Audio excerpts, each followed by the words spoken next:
Сәлем достар, бүгін жұмыртқаның ағынан керемет бір жеңіл крем жасадым. 3 жұмыртқаның ағын сарысынан бөліп алдым, 110 грамм болды.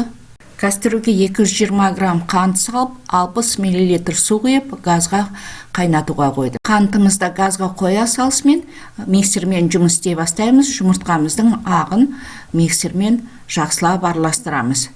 Міне, көбіктеніп, көбейіп жатыр. Безе болғанша жақсылап араластырамыз. Бір чымшым тұз салып жібереміз. Мен мына жерде көрсетпей қалыппын. Сиропымыздың қалай дайын болғаны білу үшін бір тамшысын суға салып жерсек, жинақталады. Қолыңызға, саусағыңыздың ұшына ілінеді. Сироптың сонда дайын болғаны. Енді дайын болған сиропымызды мына ыдыстағы жұмыртқамызға шетінен құйып отырып, қайнап тұрған күйінде сол миксермен араластырамыз. Міне мен штативім дұрыс орналаспапты.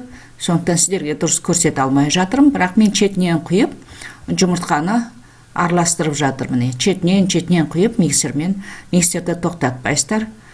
Міне мен барлық күшіне қойдым миксерді, 5-ке шетінен араластырып жатырмын.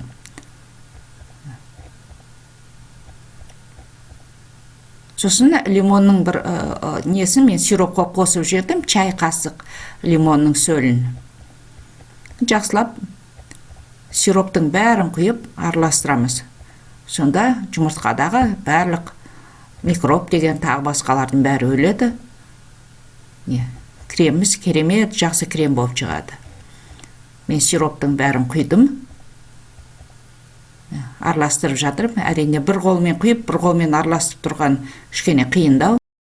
Міне креміміз дайын болды. Қараңыздар.